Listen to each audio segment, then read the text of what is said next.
আমি যা জানতে চাই তোমার আউটফিট কস্টটা, শার্টের প্রাইস এবং ব্র্যান্ড। শার্টের প্রাইস বেশি টাকা দিয়ে আসলে এটা কিনি নাই, এটা খুবই কম দাম, 62,300 টাকা শার্ট।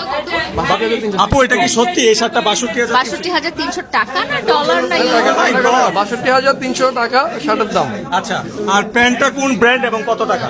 প্যান্টের যে ব্র্যান্ড, এটা আপনি বাংলাদেশে অনেক মানুষ জানে না, এটা হচ্ছে যে সুইস কিউ ব্র্যান্ড। এটা হচ্ছে সুইস কিউ। আমি চিনি না, বুঝছো, আমরা গরিব মানুষ, বেশিরভাগ টাইমে বড় লোকের জিনিস বাদ দিয়ে দিই। না, এটা তো মেহেদি শুভ মানেই ব্র্যান্ড, আমি জানি। এটা সুইজারল্যান্ডের সুইস কিউ ব্র্যান্ড। প্রাইসটা কত? Price 99K।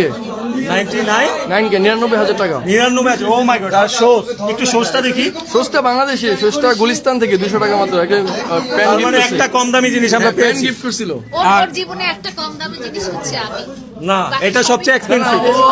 অনেক এক্সপেন্সিভ, অনেক দামি আমার কাছে। আর টাইটা কত টাকা?